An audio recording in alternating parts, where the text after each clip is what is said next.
So, ladies and gentlemen, we're back doing the final part of today's interviews, and I hadn't realised that there was actually an unfenced entrance into World Expo 88.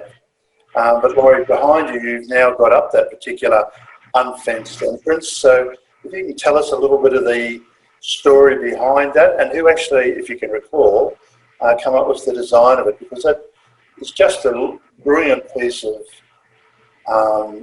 engineering, come fountain, come sculpture. I'm not quite sure how you describe that. Okay, well, once again, it goes back to the whole overall concept of World Expo to make your arrival, whichever way you came, something special and something unique. And of course, so that you had to pay for entry, which is fair enough. But at the river, where the ferries came in, the last thing anybody wanted was to have a security fence dividing the river off from World Expo. So we put our heads together, and I came up with the suggestion that since for the last 100 years or so before Expo, the riverfront was a very busy series of wharves where the sailing clippers from around the world used to tie up in colonial Brisbane. And so I said, what we need to do is think about that and be inspired by the masts and the rigging and those that paraphernalia, the sailing paraphernalia that you associate with those sorts of ships.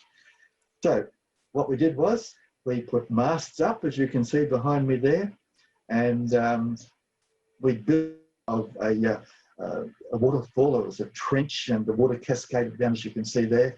The poles took water up to the top, and then under pressure were jets of water crisscrossed as they came down, as you can see behind me there, to suggest the rigging coming down from the masts.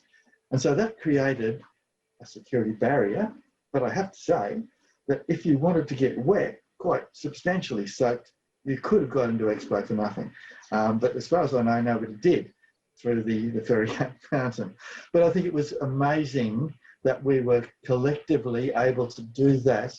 And I can't recall exactly whether it was wet technology from Los Angeles helped us with that, or it was probably GH&D, the engineers in Brisbane, who certainly were involved with it with me. But it is one of those things that you're using probably part of our heritage and part of our history in a technological way, because that was it, leisure in the age of technology. So the Ferry Gate fountain was very memorable from that point of view and had a very, very strong link back to the heritage of the Expo site.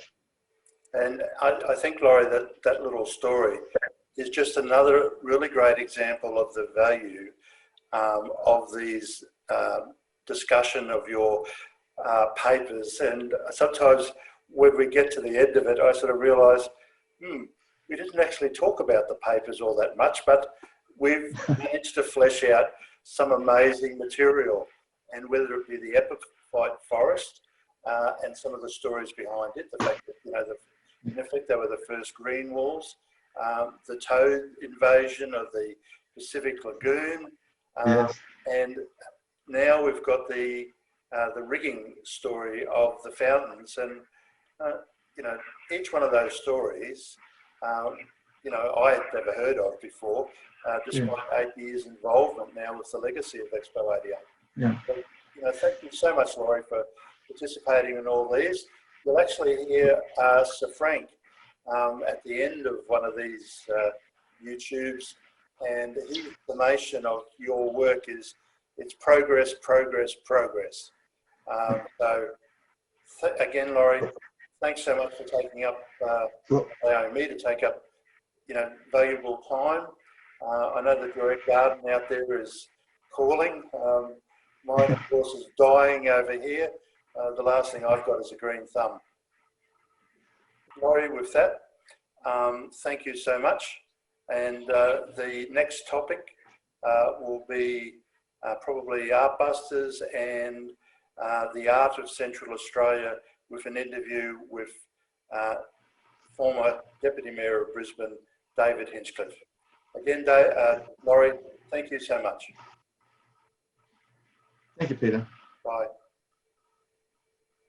And Lawrie Smith is continuing on with his excellent work, and I'm about to do some interviews in relation to the Australian mural and the entrance gates to World Expo 88. So Laurie's really doing an incredible amount of work.